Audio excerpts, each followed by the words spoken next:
Hey everybody, Ben here for the Bonehead podcast, and welcome to the monthly meta. This is where we have a look at two things in Blood Bowl: what's illegal and what's lethal. We're going to go through everything that you need to play Blood Bowl, everything that's advised to play Blood Bowl, and everything you really should look at if you like Blood Bowl. And then secondly, we're going to have a look at the NAF tournament results for the last few months and see which teams are the most lethal, which are the most winningest, and which are the most popular.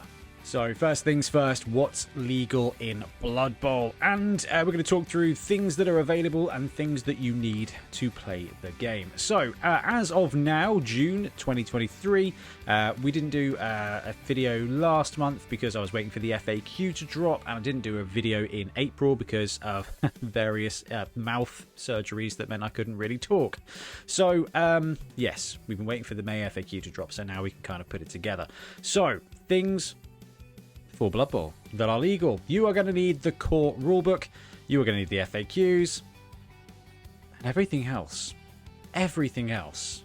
is icing on top, basically. So if you're just getting into Blood Bowl, if you're just coming back to Blood Bowl, or you're just checking in because you've been playing a different game, you all know who you are. The rulebook is a fantastic place to start because it has the rules, which is unsurprising, but it also has the rules for 21 teams, I think, that are available at the moment, and 24 of the star players.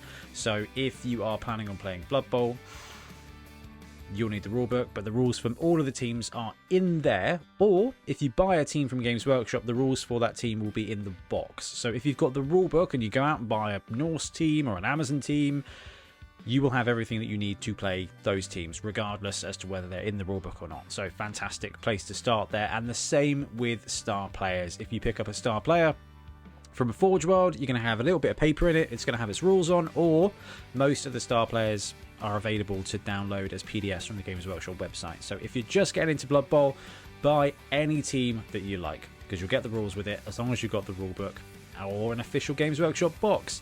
And if you don't have an official Games Workshop box, perhaps you are like some of the third-party stuff, you picked up a 3D printed team from us, then you may very well need a Spike magazine. But starting point, Blood Bowl rulebook, then you've got the FAQs. Now we're going to talk a little bit about the May FAQ in a minute, but every May and November, Games Workshop do an FAQ for the rules. We've seen some things change over the last couple of years, some star player prices, some team tiers, and some of that, how the rules work, do get updated in that. So if you're going to be joining a league or going to a tournament, it's definitely worth watching one of our videos that we talk about the FAQs, or just going to Games Workshop, downloading them. They're now searchable, so if you want to find out how a ball and chain works, you type in chain and it will give you the results. So that's pretty good.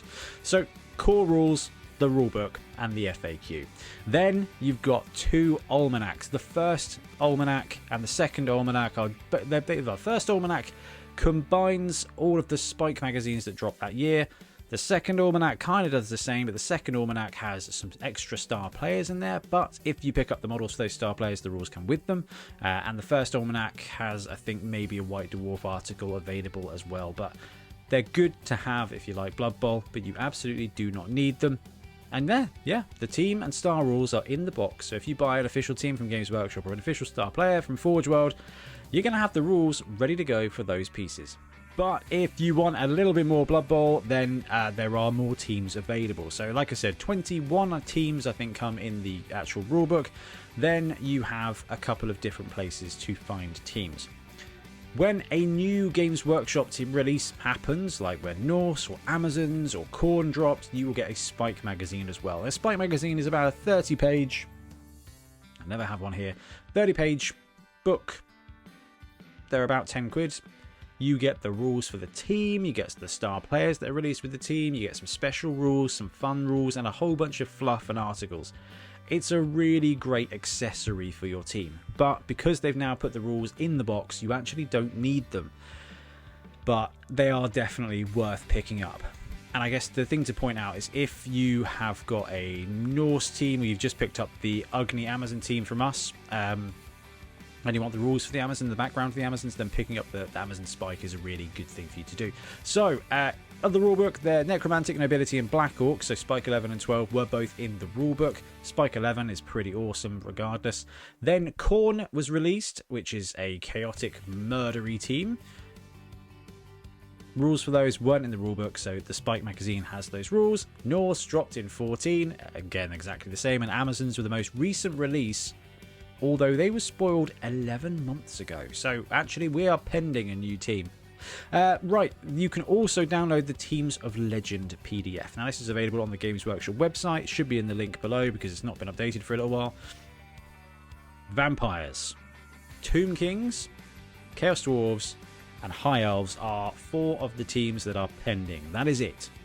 Everything else is released and updated into this edition, but there is a PDF available for those 4 teams as well. Now the Games Workshop don't provide models for those, but hey, I'm sure we've done a top 5 Friday for them recently, so if you're interested in playing a vampire team or a half team, I'm sure we've got a top 5 video for the best third-party alternatives out there. In fact, High Elves, is it the Ugni one? Yeah, probably the Ugni High Elf team is the best one for that, for example.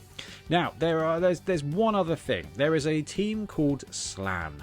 If you've played Blood Bowl 2, I think Kislev is what you may know them as. They're space frogs. Their deal is they jump around, they hop, or if you play the Chaos Circus version, they fly around. There's unofficial rules for them from the NAF. Now, most leagues and most tournaments will allow it because it's just an awesome team. It's a lot of great fun. It is completely unofficial, but it is really good as well. So definitely check that out. And there are some great models available for that. And I've put on there Star Player downloads because you mustn't forget, if you get a Star Player, it's either going to be in the rulebook or you're going to be able to download the rules from the Games Workshop website. So that's everything for core Blood Bowl. The rulebook, the teams, the Star Players, and the FAQ are the 4 pillars that you're going to need. The rules for that cover everything from tournaments to league, so you're pretty much well covered. But there is more stuff, and more Blood Bowl is more better. So optional but fun extras. Death Zone 2021 is to date my favourite accessory for Blood Bowl. It is this thick, full of just awesome optional rules. You've got some great inducements for your league games. You've got rules for giants. You've got mercenary building rules. And most importantly of all, you've got the rules for Blood Bowl 7s, which is, to date, my favourite way to play Blood Bowl. It is a shot of Blood Bowl. You know what a full-on game of Blood Bowl 11s is like. It's going to take 2.5 hours. 7s will take 45 minutes, and you will still get the emotional highs and lows. It just means you can get 3 games in instead of 1. And the name gives it away. There's 7 players on the pitch. Awesome way to play Blood Bowl. It's just awesome. It's just brilliant. Go play 7s. Or, if you fancy something a little bit more involved, there's Dungeon Bowl as well. So a couple of years ago, they dropped the Dungeon Bowl box set, and in the Dungeon Bowl, you get a dungeon to play Blood Bowl in. And do you know what? We just wrapped up some filming for our Dungeon Bowl Championship. We just finished and ran the Dorset Dungeon Bowl tournament. We had 40 plus coaches come down and play Dungeon Bowl for a day. It is an awesome variant for Blood Bowl, and you get 8 college teams for that as well. So Dungeon Bowl, very much worth looking at as well. You've also got a couple of bits. I've put optional, the special play cards and pitches. Technically, special play cards are not optional. They are an inducement, but most leagues and almost all tournaments won't allow them because they can be really swingy. Some of the cards are just trash. Some of them are overpowered. They're a bit swingy. If you want to add a bit of spice to a friendly game or just introduce them into your league and just be like everyone has to use them, then they can actually create some really good narratives. So don't ignore them. But if you're thinking about playing in a league, you're thinking about playing competitively, you probably won't need them, I guess is my steer. And the last bit there is White Dwarf 466 has got the referee rules. Those referee rules are also in Almanac 1, 2021 version, and we've got a video detailing it on this channel as well. Okay, so it's June. Where are we with Games Workshop releases? So a bunch of Star Players have been released this year from the Almanac, and then mopping up some of the other models as well. So Ripper Bolgrot, the big old troll, is here. We've seen Withergrasp and Bilerot, 2 Nurgle Star Players, drop in the last few weeks as well. And Grashnak Blackhoof, who has been outstanding from Spike 13, which is about a year and a half ago, has also landed. Now, all of these guys are not up for order yet on Forge World. I think Withergrasp might be, but they are absolutely knocking out the park with these new Forge World models. The great thing about Blood Bowl is there's always alternative models, so if you don't want to fork out the full Forge World price, there's probably an alternative on Etsy or our Bonehead shop or one of the third-party ones. Star players are they can be a lot of fun. Generally speaking, though, they will always give you a really fun, exciting model to kind of focus your team around. So Star Players are great fun. And then we've got the May FAQ. Now, the FAQ this time didn't mop up a huge amount that was going on, he says, kind of. There were no star player price changes, there were no tier changes, so there was nothing that's going to impact the majority of the way the game is played. There was a massive change to bombers, and I cannot stress how good it is that bombs have been addressed. So we had an issue in tournaments where every tournament was just bomber dribble snot, wrecking face, and then Cindy dropped, which was a halfling version of bomber dribble snot, and she started wrecking face as well. Bombs were good, there was no downside, and they were just warping the meta. Now Games Workshop addressed this by basically toning down the rules for bombs across the board. They now cause turnovers, they now no longer have mighty blow when they explode, so it adds an element of, okay, they've got bomber, they've still taken bomber, but I'm probably not going to get people killed, and if he fumbles, it's a turnover, which adds an element of risk to it, which is going to make the game play out much, much, much better for 28 of the teams. Snotlings are affected a bit, and as a, I don't know, I guess Snotlings probably in my top 3 teams I've played. Yeah, I love Snotlings. I'm not fussed. Like, that's a bit of a downside. You now no longer can just YOLO a bomb. You can't just yeet it and hope everything works out. Actually, you have to make it as a considered action, which I think is fantastic, because that's how all of Blood Bowl works. Do I move this guy here, or do I dodge this one first? I would like to dodge this one first, but if it goes wrong, my turn ends. Now it's, do I move this guy here, or do I bomb first? But if I bomb and I nuke my own guy, it's going to be a turnover. Actually, brilliant. Adds a little bit of risk to it. There was another 2 adjustments that are kind of the big hitters from the FAQ. The first one is that if you hit yourself with your own chainsaw, with the chainsaw player, it will cause a turnover. Again, everything I just said around, you make a dodge, you fail the dodge, your turn ends, you make a chainsaw action, you fail the chainsaw action and hit yourself, your turn ends. It kind of befits the game. So bombs, if you bomb thyself, chainsaws, if you chainsaw yourself, you're going to end up causing a turnover, which makes a lot of sense. And the last bit is that Sneaky Git got changed, because we were seeing Sneaky Git spammed across tournaments as just like a free way to cause removal. Sneaky Git means you can no longer move after fouling. That's it. Individually, these are all really good things for the game. They add a little bit of logic when you're trying to teach the rules, and it makes sense, and it fits in with the whole risk-reward thing. Sadly, there has been a confluence of misery befallen upon goblins that we've ended up with goblins being a little bit nerfed, and they were already struggling a little bit as well. However, it's a tough one, because out of 29 teams, the play experience for 28 of them, if they're playing with Bomber or playing against Bomber, will be improved. So essentially that's a 96% success rate, which is not bad.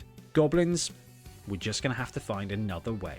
Which leads us on to what is next, and we don't know. We really don't actually know what's coming next from Games Workshop. It's been a while, and there's been all kinds of rumours around, well, everything. About what's happened, what's coming, what's going on, and I quite like that. I find it quite exciting. I would, however, prefer another team to drop. The heavy rumour, and this rumour has been in place since the end of last year, like literally since like October last year. Everyone's been saying vampires are coming, vampires are coming, vampires are coming. It's been a year. Like, the last team release was in July. I was in Italy for my honeymoon, and they dropped the Amazon team, and then they came and landed in September, and we thought, let's get a preview on the go for October, for Halloween, for vampires, and nothing happened. And then we got to Christmas and nothing happened, and then we got to spring and nothing happened. So let's hope soon something happens. But if not, we've still got 29 teams in Blood Bowl, a billion star players, and every single star player, every single Blood Bowl figure is out and available. And that's pretty awesome. But if you do just want more Blood Bowl, and as we've all agreed, more Blood Bowl is more better, there's a whole bunch of unofficial extras that you can go out there and sate your gaming needs for. I cannot stress how much fun mixed team rules are. Now, we've got a tournament coming up in November the 4th. Bonehead Bowl. It's going to be Bonehead Bowl 5, and at Bonehead Bowl you can take mixed teams. I don't know if the rule set's up for that yet, but the tickets are. It's awesome. It ups the power level, but it makes it very interesting, and you end up playing a whole bunch of games you wouldn't normally play. So mixed teams, absolutely do recommend. The rule set's basically going to be the same as last year. So if you are interested in trying out some mixed teams in your league in a tournament, then you can jump onto our website and we've got the rules for that. If you just want more teams, and mixing the teams isn't enough for you, then the Fumble Secret League is out there as well. Fumble is a great way to play Blood Bowl online. It's a JavaScript client, so it looks like it's from the 90s, which personally, as I'm from the 80s, I find endearing as you like. And there is a Secret League, and in the Secret League there's about, 80 different teams, including some pretty awesome Squig teams, which we are trying to make mainstream because Squigs are amazing. There's some great other ways to play Blood Bowl as well. There's Street Bowl, there's Beach Bowl. Both of those are kind of sevens variants. There's 4-player Blood Bowl, which is called Death Bowl. Death Bowl 11s is an undertaking. Death Bowl 7s is great fun. We played a video, we filmed a game of that earlier in the year. And there's also Tunnel Bowl as well, which is standard Blood Bowl or 7s pitches with terrain on to make tunnels for you to run through. So there's a whole bunch of different ways to play Blood Bowl if you are bored of the standard way to play. And this is it. That's everything that's going on in Blood Bowl, and then a whole bunch of extras as well, because we are actually in an absolute golden age. Now, I do think I put a little summary picture. No, that's not it. A little summary page. This one here, ways to play. So I guess before we move on to the tournament results, different ways to play Blood Bowl 2020. You've got the tabletop, you've got Fumble, and you've got Blood Bowl 3, sort of. Blood Bowl 3 have announced that their next team coming is Lizards, and I believe that Season 1 is going to start later this month. We will see. As soon as Blood Bowl 3 gets good, we will be all over it. But for now, it doesn't add a huge amount. It's a great way to try out some skills on your players, although in Blood Bowl 3, not all the skills work the way you would expect them to. So, Fumble's great, however. And if you want to play old school Blood Bowl 2 is still around and still quite popular, but it is the old rule set. So, your mileage may vary. Anyway, we're now playing Blood Bowl 2020, and we're now playing on the tabletop. So let's have a look at some tournament results for Blood Bowl. Okay, so on to what's lethal in Blood Bowl. These results are taken from Mike Davies' Tableau page. He takes the NAF results and uploads them, and the results come from reported games in and on the NAF. So the NAF is a player association for Blood Bowl. It's been around for a long time, and they do a great job of collating tournament results to kind of give us an idea of what competitive Blood Bowl is looking like. So it's a cool thing to have access to. So what we're going to do is we're going to start off by looking at the teams that have won the most in the last period. So between now and when I did the last video towards the end of April, I think. So, right, let's start at the bottom and work our way up. 29th is Goblins. So Goblins are 29th. They are the worst team in Blood Bowl, hitting an average of 37% win rate over the last few months. And bombs, chainsaws, and sneaky git just got worse. I think we are going to see an interesting period for Goblins. Now we're in this funny kind of tournament space where there's a lot of people working on running tournaments and working on their World Cup rosters. Now the World Cup doesn't allow any star player released in the last year, basically since Norse. So there's no new star players allowed in the World Cup since Norse. So that means you don't get Ripper, you don't get Scrapper, you don't get Nobbler. So there are a few stars that are not impacting. So we might see a reduced potentially a reduced win percentage, as we're not seeing Ripper on the pitch as much as we would. It's definitely going to change the way Goblins play, and I think we're going to have to see more of a kind of run-focused Goblin team instead of just an all-out Goblin removal team. I mean, it's going to be interesting to see, and I personally want to start trying out some Goblin match play builds because constructed Blood Bowl is quite interesting. And I think Goblins are great. I mean, running in Black Orcs, the Goblins are fantastic. They are superstars. So actually, I think Goblins might be all right. Right. Oh, that does not prove my point, does it? Okay, so just a little bit better than Goblins. We've got Black Orcs, who've dropped 6 spots in the last period, down to 28th, 42% win rate. A little bit better. We got Halflings taking a little bit of a stumble there, down 3 spots. Now Halflings are a tier 3 team as well, so we're not expecting great things out of them, although they have managed to kind of end up mid-table. Halflings, along with Snotlings and Ogres, I guess, have good advantage of being able to afford very, very good star players. So the Griff Ogrewold build, or Halflings with just Griff and Carla, or Carla and Deeproot, they get a lot of access to good star players, which has kind of kept them up. Now Goblins can take Hackflem, which I often forget, but where Goblins are expensive, on basically being the same price as a lot of teams' linemen at 40k, you don't get the benefit of being able to have the extra cash to induce star players the same way that Halflings do, because their guys are cheap. And, you know, same is true of Ogres and Snotlings, really. You can find a way to get a good star player in a roster and still have a team. Goblins, it's a bit of a struggle. So Halflings taking a drop there down to 43%. Also at 43%, we've got Chaos, who have stuck evens at 26%. Chaos start with very few skills, so they need a decent skill package to start cooking. In leagues, Chaos get dirty in Season 2, Season 3, when you start getting all the core skills on the go. In a tournament format, Chaos can struggle a bit unless they've got a good skill package. A little bit up the chains and up 3 spots, we've got Ogres at 45% win rate. Up 1 spot, we've got Nurgle at 46%, and also at 46, we've got Vampires, who are up 4 spots. The first of our teams of legend, and the team that is heavily rumoured to be coming up next. Now, we kind of look at the Goldilocks zone when it comes to competitive gaming. 45% to 55%. You want all of your teams to be within that realm. So if we look here, Chaos, Halfling, Black Orc and Goblin are sitting outside that, and right on the verge, Ogre, Vampires and Nurgle are sitting in that zone. Now, the beautiful thing about Blood Bowl, and the stressful thing about Blood Bowl, is any team can win any game. Straight up, anybody can win, and it can be a disaster. It just means that these teams here, from a tournament sense, are going to be more challenging. It doesn't mean you shouldn't run them, and doesn't mean that they can't absolutely crush face, but they're just going to be a little bit harder to work with. A little bit better, we've got Humans, who took a massive drop in the last period, down 12 spots, and down 1 spot as well. Imperial Nobility. I think this is the Humans dropping below Imperial Nobility is incredibly surprising. Humans have got a brilliant roster, and they got a tier adjustment down from tier 1 to tier 2 by one of the FAQs a while ago. Which kind of tends to give them better skill packages in tournaments. So that's an interesting one. A bit unusual for the Humans, but I'm sure they'll bounce back. So on to the mid-table now, and at 20th, down 6 spots, Elven Union have dropped. Not as far as Slann, my boys, Slann, to 49%, down 11 spaces. Down 6 spaces, we've got Khorne to 18th at 49%, also 49th.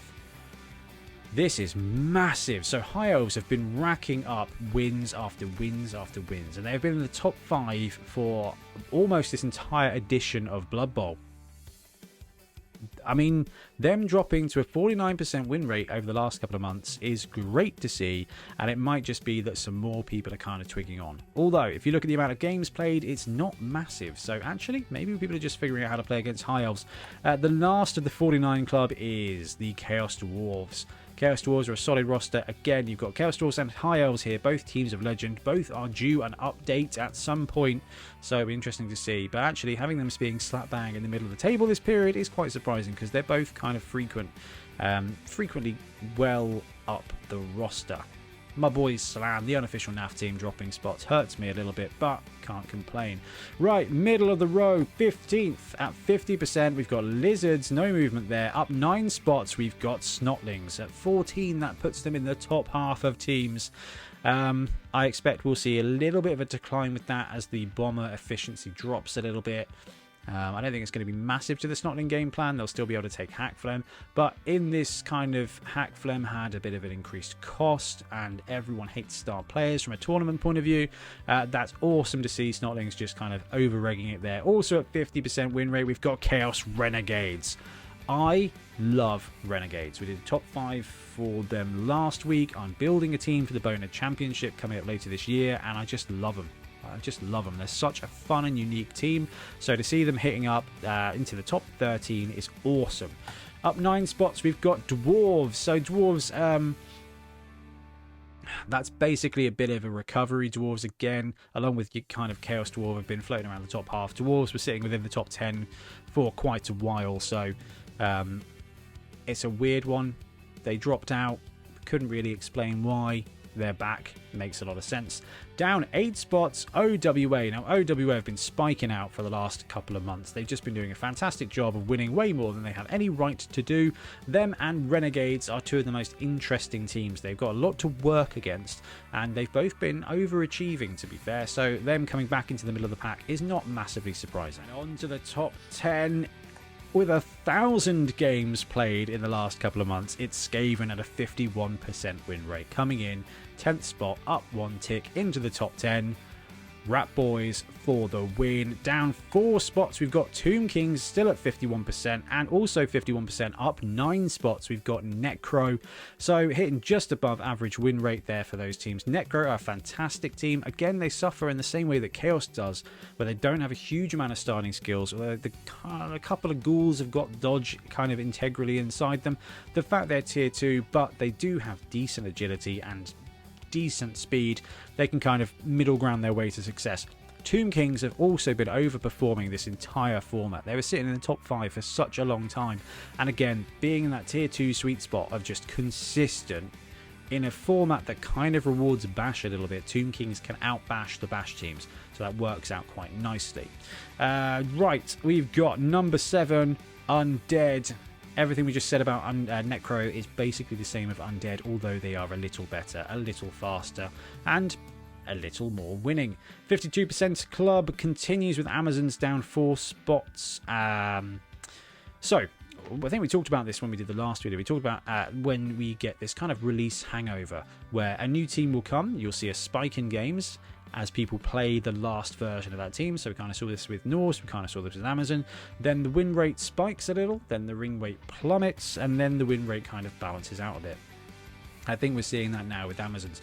People learn how to play the new team and then get good at it, so the win rate spikes. People then figure out how to play against the team, and it bottoms out, and then you end up with this middle ground zone. So Amazons were kind of in the top 10 frequently, then they dropped to kind of middle table, and then they kind of bounced back, and it's kind of stabilizing around now. So I wouldn't be surprised if over the next couple of months we still see Amazons in the top 10.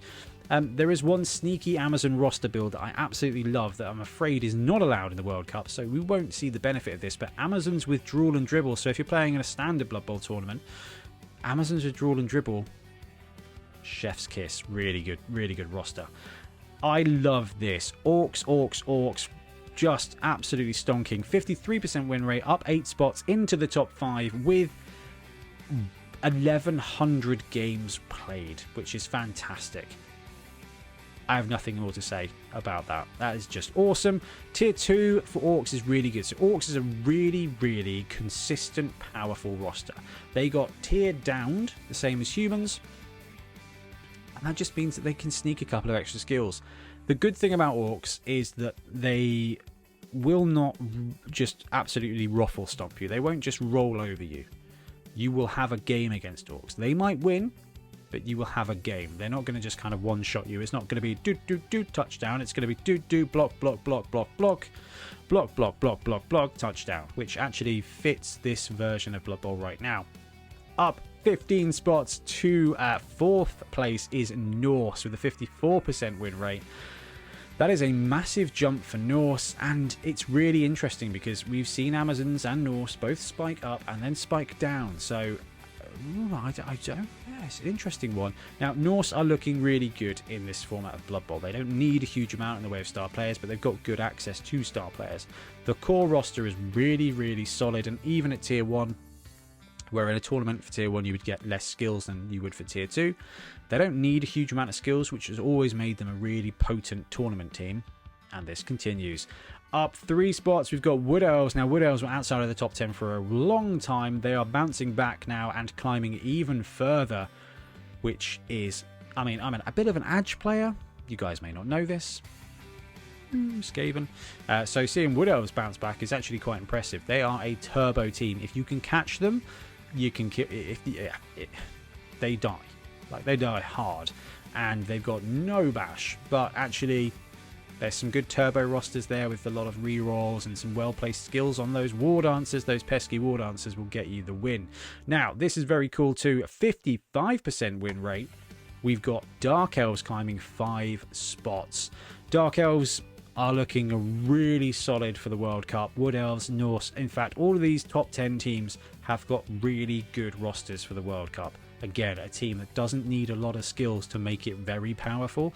So we're going to see that, and I think it's just going to continue to be consistently good results for Dark Elves. And talking about consistently good results, 59% in the last period for Underworld, but only 652 games played. So if you look at that, Dark Elves 1,000, Orcs 1,000, Undead 900, Skaven literally 1,000. Underworld, the amount of games they're playing is declining. I think people are suffering from a bit of Underworld fatigue, and that's fine too, because you see there's a lot of movers coming up here, and they're the teams of old that are getting rediscovered. Okay, so what we're going to do is we're going to blitz through the most popular teams as well. So we've seen what's winning, now let's see what's popular. So at the bottom we've got Vampires, only 141 games played in the last couple of months. OWA, High Elves and Nurgle all sitting sub 250 and all getting a little bit less popular. Up 3 spots are my boys the Space Frogs. Again, not particularly popular.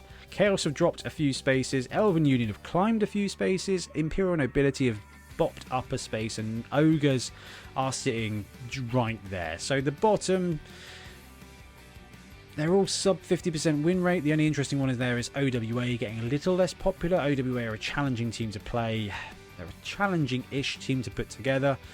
Ogres, I'm not surprised to see them staying in the bottom. Halflings have it easier when it comes to getting star players there. Snotlings have it easier when it comes to having Hackflem and still having money left over. And Goblins, well, Goblin coaches are just nutters.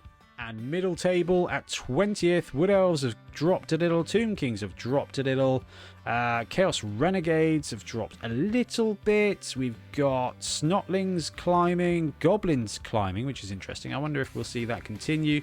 Down 3 spots, we've got Black Orcs. Down 4 spots, we've got Halflings. Humans down 5 spots. Up 2 to 12 is Khorne, and up 11 spots we're seeing Amazon. So remember earlier when I said about the kind of the release hangover, it looks like with the era of the World Cup coming, those more consistent skill heavy rosters are getting more popular. Amazons are out and about. There's a great alternative team from Ugni, so if you don't like the Games Workshop one, there is a really good one there that's affordable. You've also got outrageous ones from Punga and Grebo, so there's a lot of good model choices around, and it's a really solid skill set. Anything there out of the ordinary? Goblins increasing in games. I don't think that really means anything.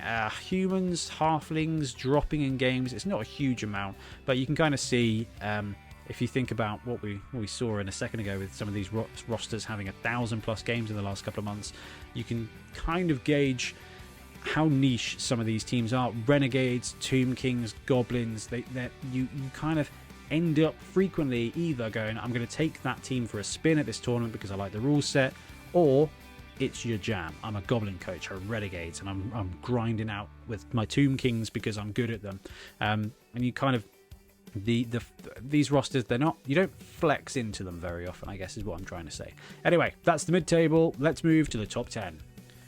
Down 1 spot, we've got Chaos Dwarves, and then also round about the same amount of games at 600 is Necromantic. Up 5 spots is Norse, and actually Underworld have creeped up a little bit as well. So both those teams are sitting just over 600 games in the last couple of months.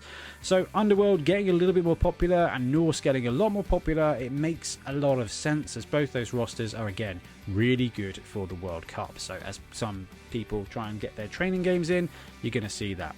Now, no movement at all with Dwarves and Lizards. Again, they're solid tier 1 teams. Dwarves, they will always be popular because they will always have good targets, and you kind of saw the rise of Amazons, Underworld, anything with a cheeky bit of stunty dodge. It's just going to keep dwarves in the game, so I don't think we'll ever see dwarves be too unpopular. Down a couple of spots at 900 games, we've got Undead. Dark Elves up to nearly 1,000. In the 1,000 club is Skaven, and the top team again is Orcs. That sweet tier 2 spot just works out really well for nearly 1,200 games. Skaven, clearly more people are getting on board with the fact that they are a fantastic team. Again, I think it's a case that these teams here, again, all have really good cores to them. So it doesn't really matter which tournament roster you're playing with, you're going to be able to build on this base. And as we kind of move into this competitive World Cup season, there's more focus around, okay, I'm going to take this team that's basic, that does all this stuff good, and build it up. So Orcs, Skaven, Lizards, Dwarves, you know, you've got Undead, you've got a good core of teams. Undead are still in the top 4. It doesn't take a lot of skills to make them potent. Now, it's interesting that from those rosters on the screen, none of them are what I would say turbo star rosters. All of these rosters basically work with themselves.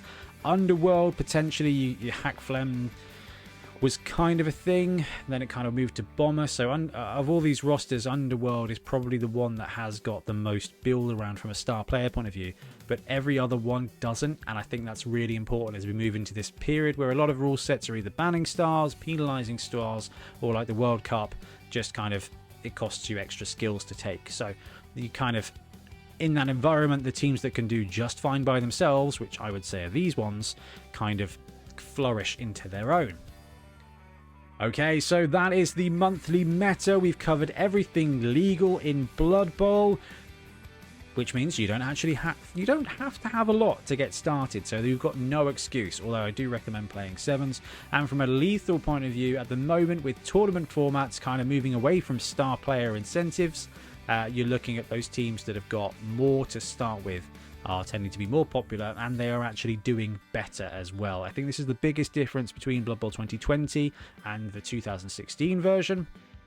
2016 star players weren't all that impactful, so the teams that did a lot of stuff themselves tended to overachieve. And as we kind of move into tournament rule sets like the World Cup that wants to minimize star players, you'll see those teams just get more popular and just more powerful, and that's exactly what we're seeing in the numbers. Quick prediction for the next month's worth of results. Not prediction, but my quick hope is that we continue to see Amazons rise or continue to do well. It's a really powerful roster, and I think by now we're going to start seeing really effective ways to play it. Hit and run is great, and let's not lie, those strength 4 dodgers are pretty amazing too. Anyway, I'm going to wrap up. Thank you very much for watching. We'll be back soon with more Blood Bowl content. Happy blocking. Thanks very much for watching. We really appreciate your support. If you want to support the channel even further, please like and subscribe. It really does help us out. Or come join us on YouTube members or in Patreon, where you can get exclusive access to some content, some loot, early access to basically everything we do, as well as regular competitions. Or you can pick up some Bonehead Podcast loot either on our website at boneheadpodcast.com. We've got the Dungeon Bowl things, we've got tokens and stuff like that, or on our Spreadshirt site as well. Everything you do just helps us make more content and hopefully do it of better quality. Anyway, thank you very much for watching. Happy blocking.